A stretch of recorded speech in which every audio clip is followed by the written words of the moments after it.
하지만 이제 키워드만 잡아주고 넘어갈게요. 요약문도 보내드리겠습니다. 자, 요약문. 자, 여기서 제일 중요한 키워드. 당연히 이상적인 위치죠. 이상적인 위치.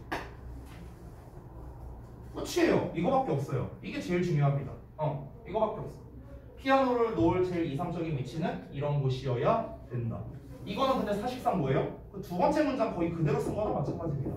그래서 그냥 간단하게 넘어가도록 할게요. 저 키워드만 체크해 주세요.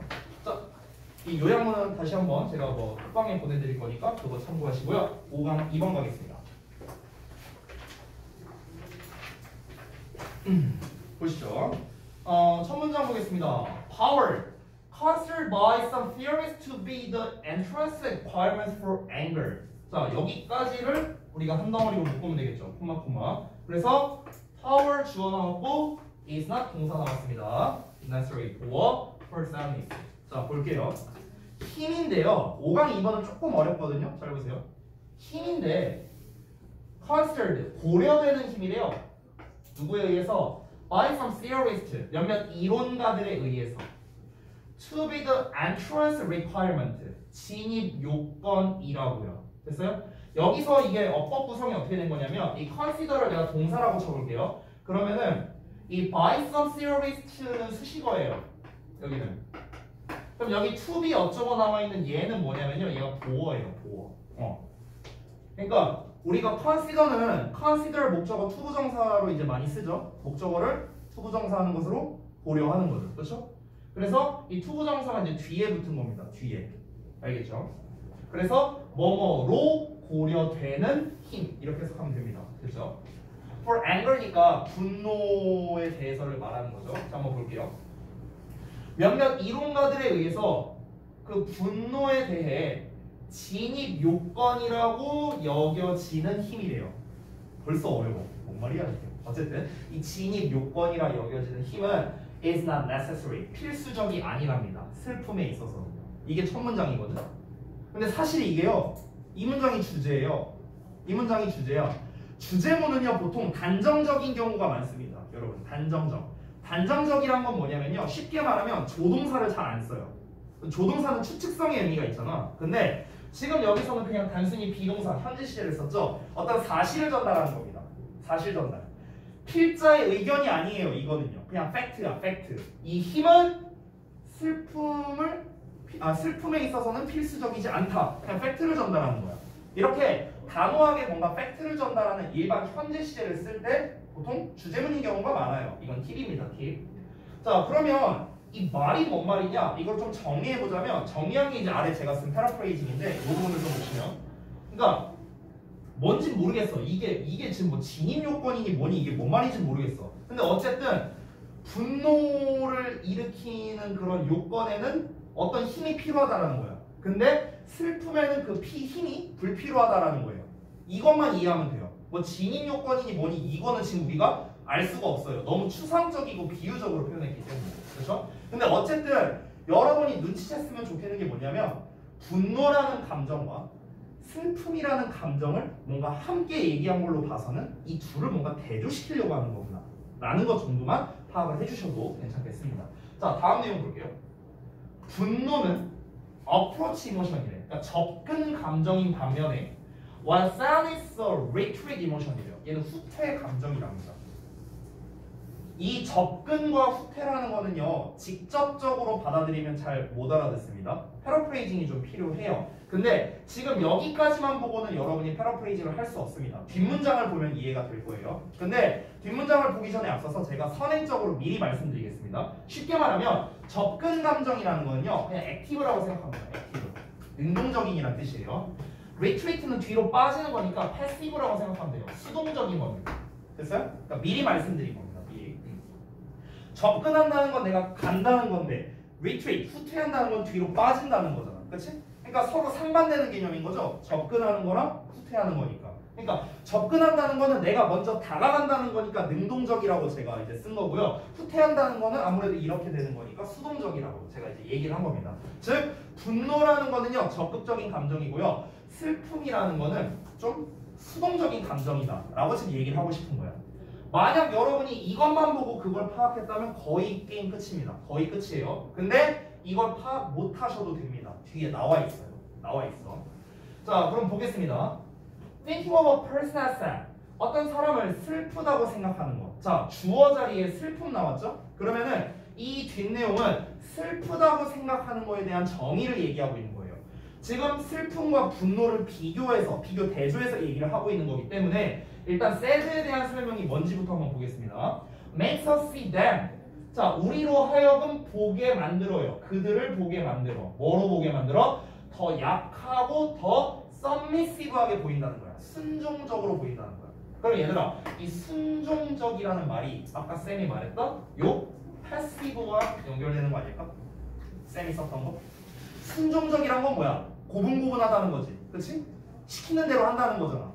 남이 시키는 대로 해.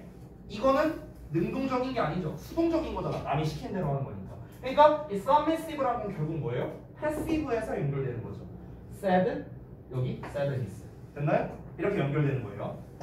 자, 그러면 이제 슬픔이라는 감정에 대해서 설명을 했습니다. 슬픔이란 감정은 뭐다? 후퇴하는 감정, submissive한 감정, 패시브한 감정이라는 거예요. 그런 점에서 분노랑은 다르다는 거야.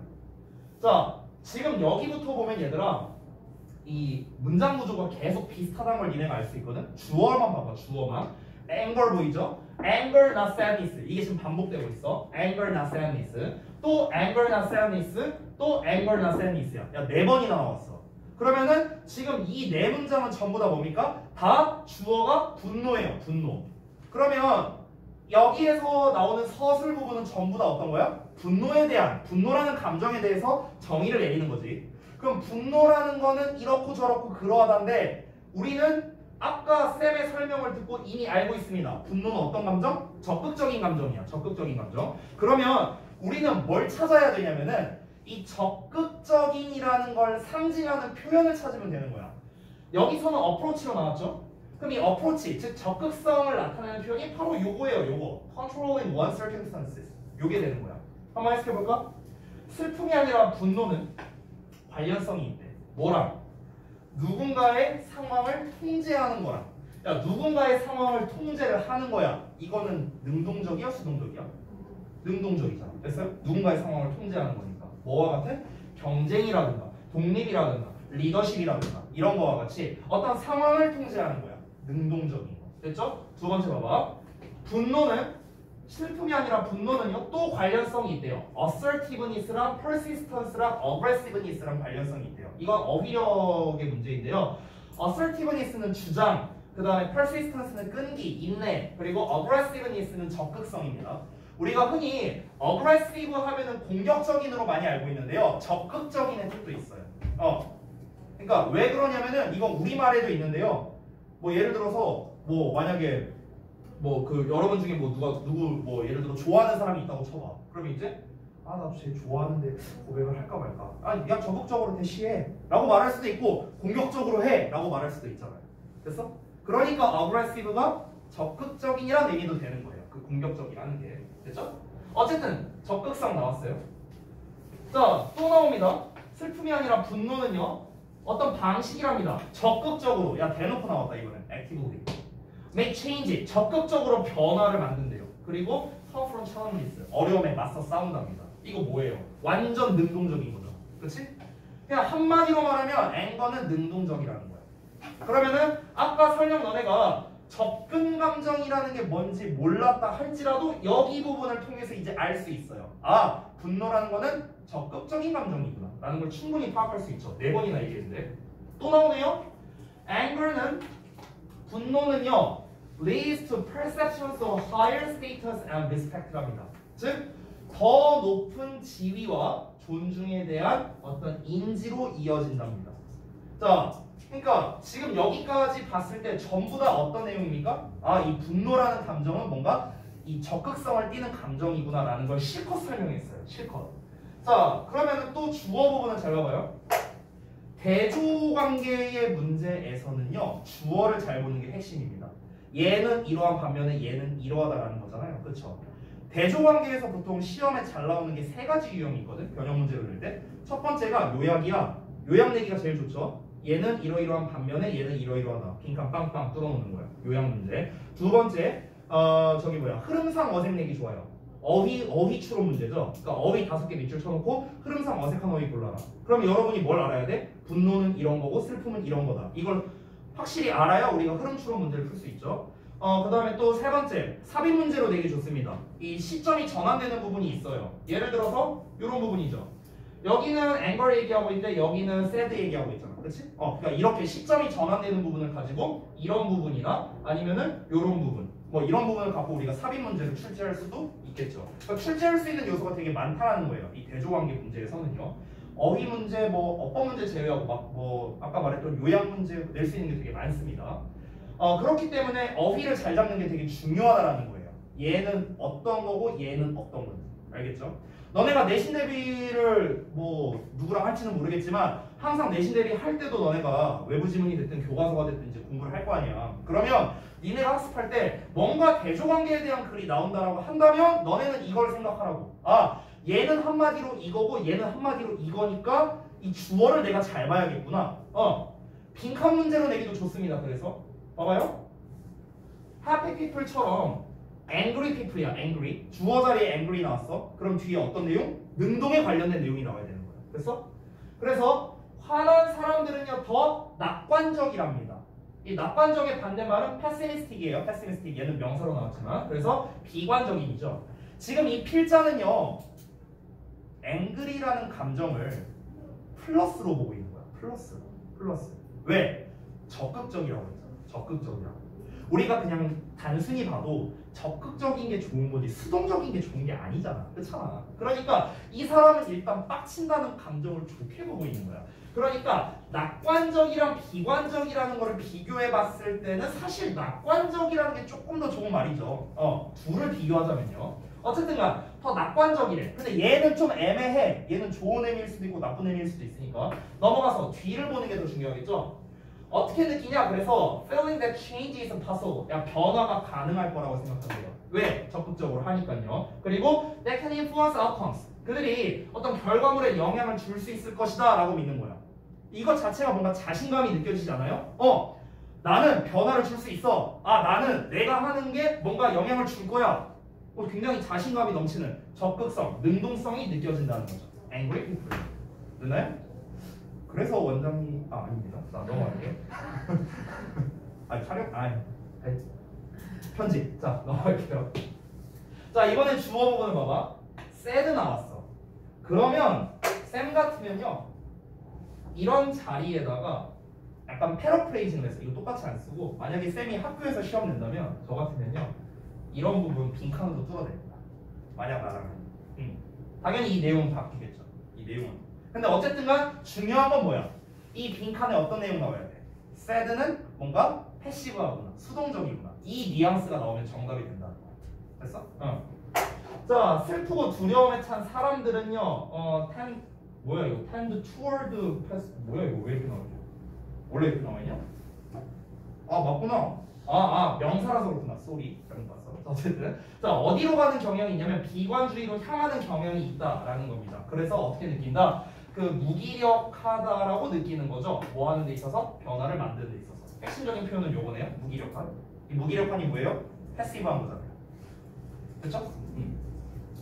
자 그러면은 실컷 얘기는 다 했는데요. 핵심을 좀 정리해 봅시다.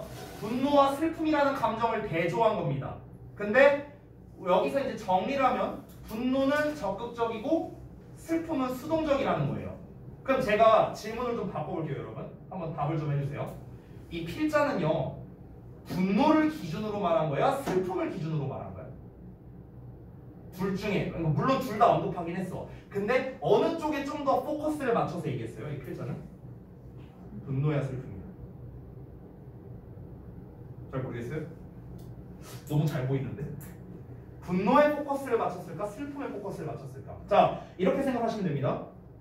좋은 얘기와 안 좋은 얘기가 있어요. 플러스와 마이너스가 둘 다 나왔어. 그러면은 당연히 필자는 플러스에 초점을 맞춘다고 생각하면 돼요. 됐어? 여기서 플러스는 슬픔이었나요? 분노였나요? 분노였죠. 그러면은 이 필자는 분노를 기반으로 얘기한다고 생각하면 돼요. 일단 기본은 그렇습니다. 그리고 심지어 우리가 또 어떤 걸 통해 단서를 얻을 수 있냐면요. 아까 anger, not sadness 이걸 몇 번 얘기했는데 엄청 얘기 많이 했잖아. 그쵸? anger를 엄청 많이 얘기했잖아. 마지막 부분에도 여기 angry 부분 얘기했고요. 물론 얘는 이제 대조하기 위해서 한 번 더 쓴 것 뿐입니다. 중요한 건 angry예요. 그럼 우리가 주제를 찾을 때 만약에 제목을 찾으라고 한다면요 오히려 더 쉬울 거야. 그냥 sadness와 뭐 anger 서로 뭐 대조되는 감정 뭐 이런 식으로 나오겠죠 대충 제목으로 낸다면. 근데 주제로 나왔다면은 뭐 예를 들어서 뭐 서로 대조되는 감정인 뭐뭐와 뭐 이런 식으로 쓸 수도 있고요. 아니면은 슬픔은 분노는 슬픔과는 달리 뭐 이러이러한 특성을 가지고 있다. 이런 식으로 분노를 기준으로 쓸 가능성이 더 높다는 거예요. 이 필자는 분노를 초점을 맞춰서 쓰고 있습니다. 되니? 정답 몇 번일까? 몇 번을 했어요? 아니 니네 다 풀었잖아. 그냥 번호만 말하면 돼. 쉬는 시간 안 가질 거야? 30분인데. 몇 번? 1번? 1번? 정답? 1번입니다. 슬픔과 구분되는 분노의 본성이다. 분노의 본성. 분노를 기준으로 얘기했죠. 됐나요? 자, 사실은 근데 이 둘을 바꿔 써도 틀렸다라고 보기는 조금 애매한 것 같아요. 제 생각에는요. 어쨌든 두 개를 다 얘기했으니까. 하지만 분노 쪽에 조금 더 포커스를 맞췄다. 그 이유는 아까 말씀드렸고요. 됐죠?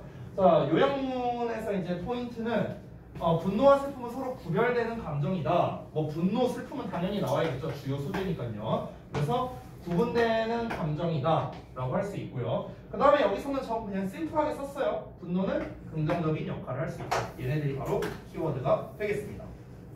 그렇죠? 자, 그러면 조금만 쉬었다가 이어서 좀 볼게요. 그리고 표시만 좀 하시고.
제가 유의어를 써놨을 텐데 여러분이 아마 못 쓰셨을 테니까 좀 보여드리고 넘어갈게요. 요 부분입니다.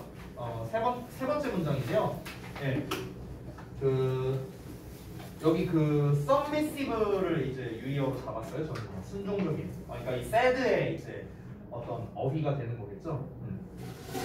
그러니까 결국 중요한 거는 sad는 어떠하고 그 다음에 이제 angry는 어떠하다 이게 중요한 거잖아요. 어휘에서. 그래서 이제 순종적인이라는 단어를 이제 이렇게 accommodating이나 dutiful, obedient나 아니면 amenable 이런 단어를 썼습니다. 그러니까 실제로 이제 기출에서 좀 많이 나오는 단어 위주로 이제 좀 써놨으니까 참고하시면 되겠습니다. 잘 안 보이니 경주 혹시? 그래? 잠깐만 색깔을 바꿔볼까? 잠깐만 색깔을 바꿔볼게. 노란색이면 좀 잘 보여? 오케이 알았어. 이 색깔을 이걸로 해야겠네. 네 알았어요. 다 쓰셨으면 아직 다 없었어요? 이거 유의어도 그냥 보낼까? 이거 시간이 은근히 또 시간이 또 걸리네 이게 쓰는 게. 유의어도 보내주던가 해야겠네. 이것도 내가 정리해서 보내주던가 할게요.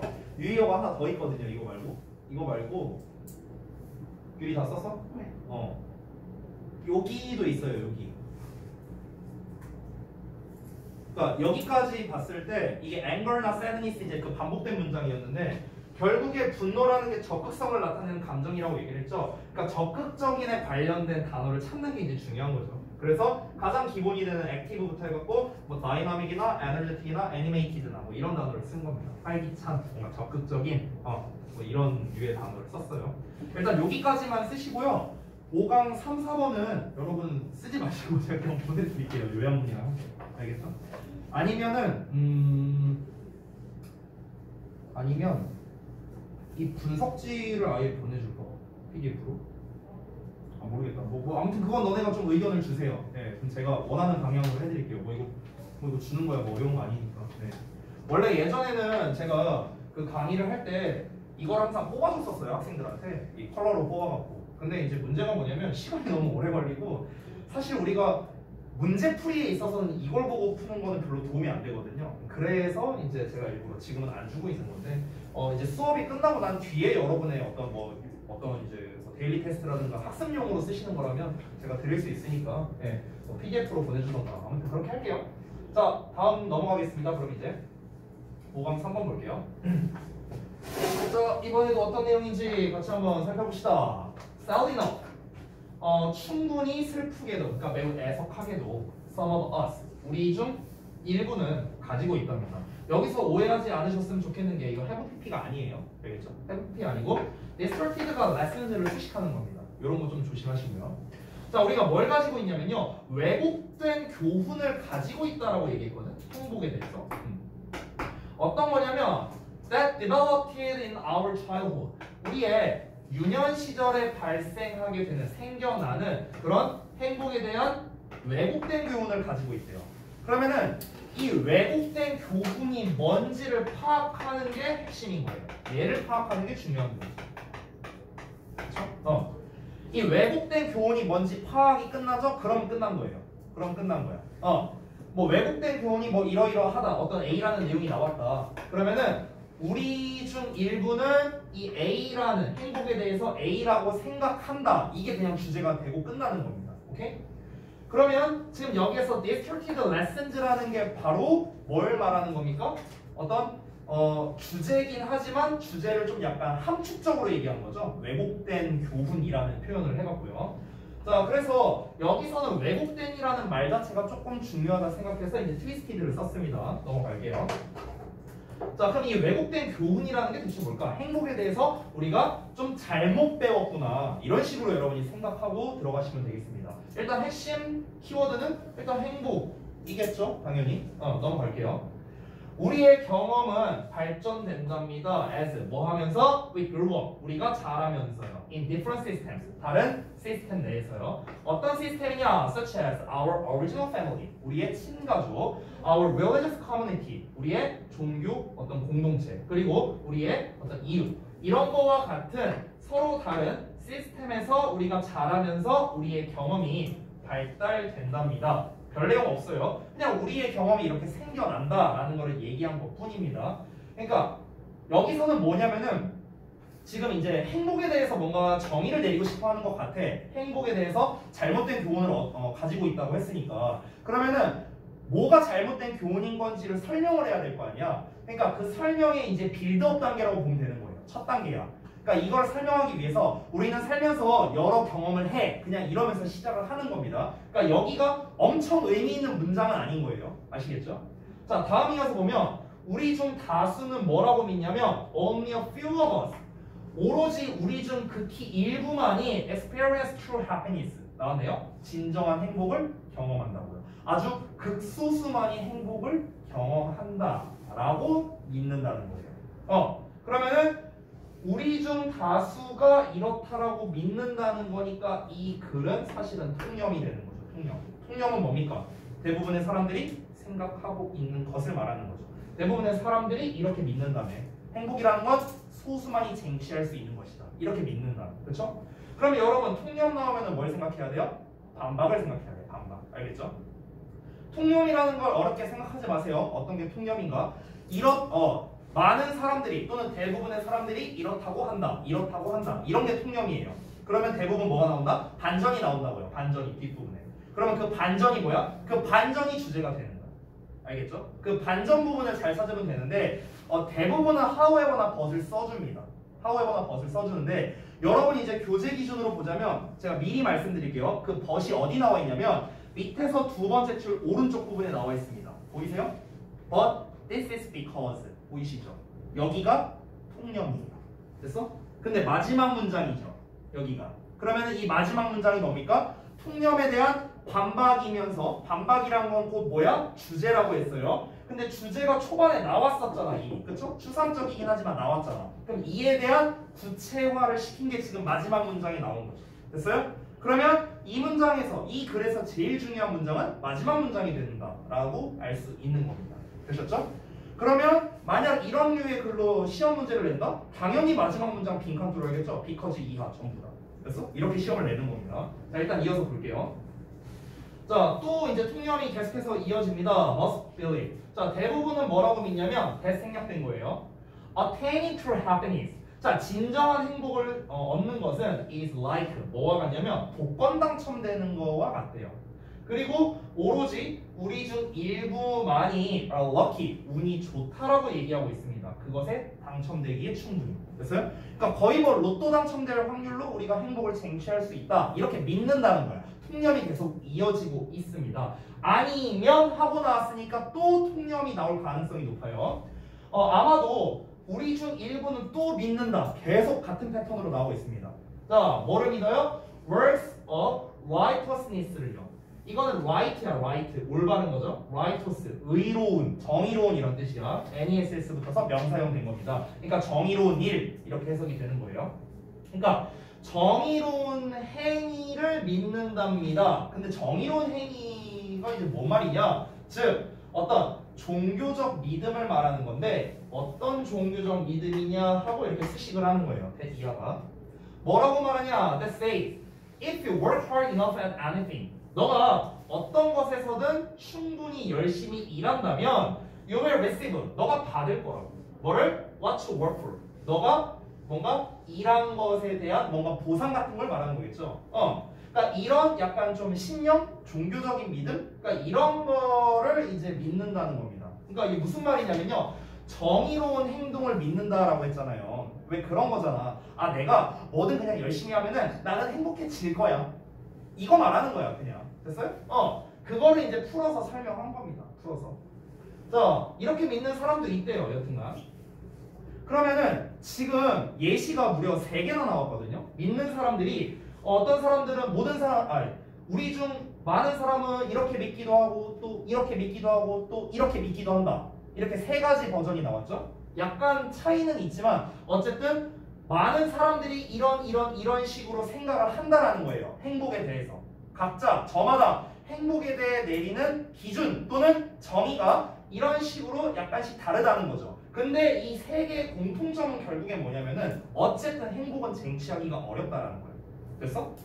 뭐 복권 당첨되니 뭐 열심히 해야 된다니 어쨌든간 행복이라는 걸 얻기랑 어렵다라는 걸 얘기를 하는 거잖아요. 그러면은 우리가 아직 뒷내용은 안 봤지만 사실 여기까지 읽었으면요 이제 우리가 distorted lessons가 뭔지 파악할 가능성이 높아져요.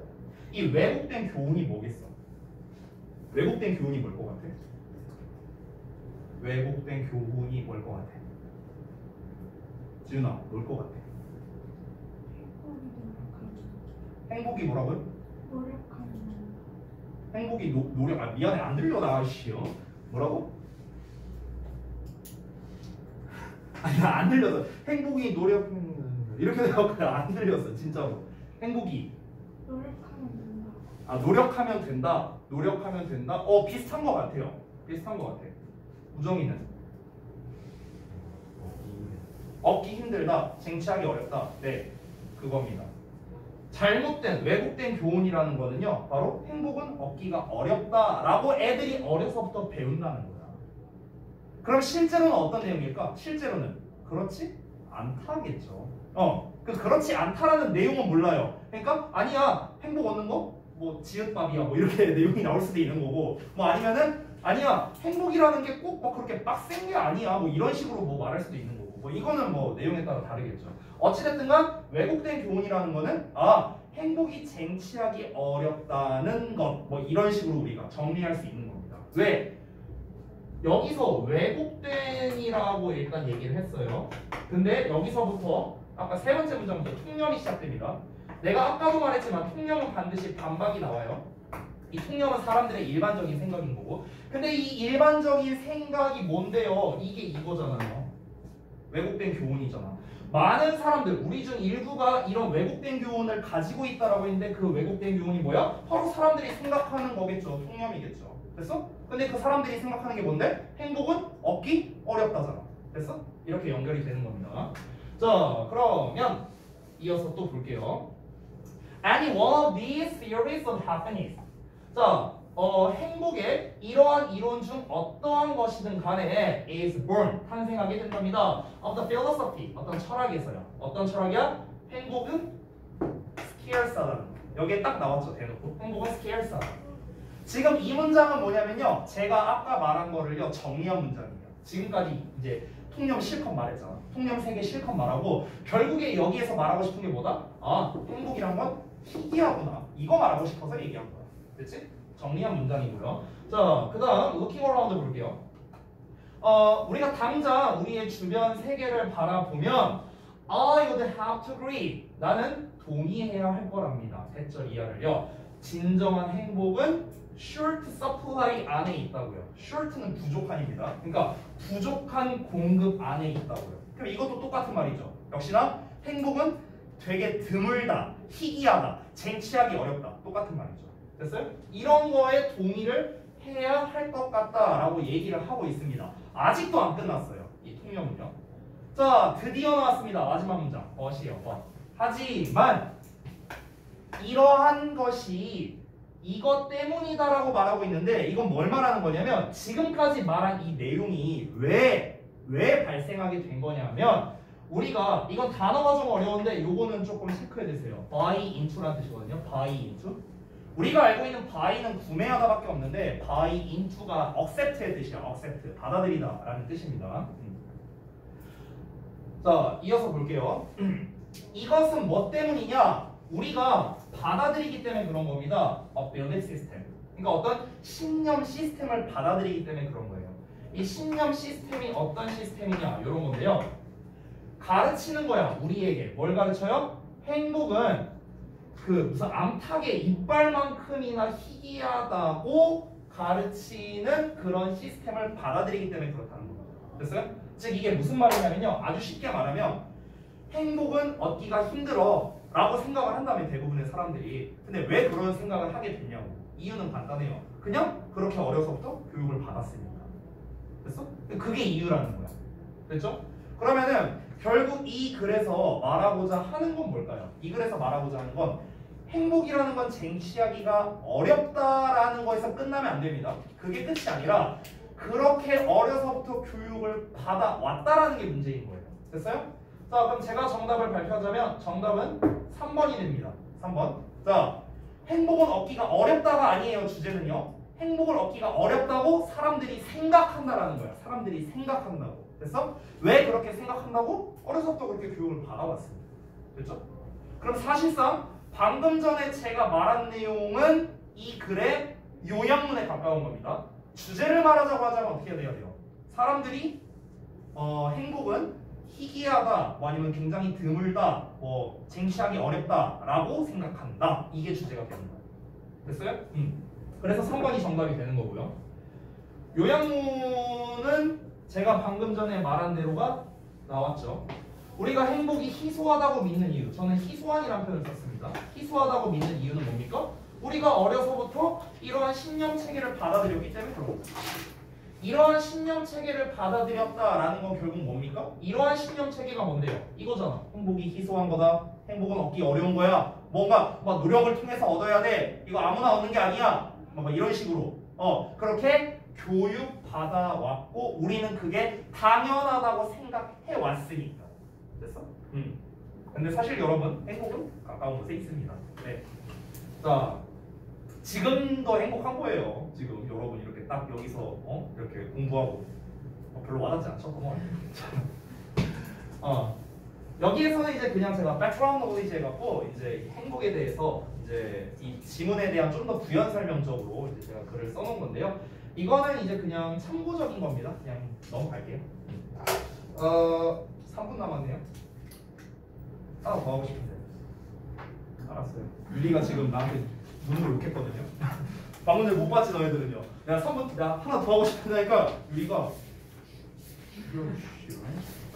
내가 아까 전에 뇌물도 줬는데 약간 이런 눈빛으로 이제 저를 봐서 이제 좀 쫄아서 그만하겠습니다. 다음 시간 과제 말씀드리고 끝낼게요.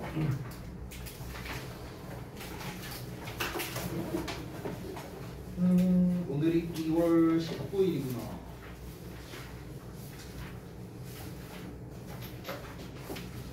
그렇죠.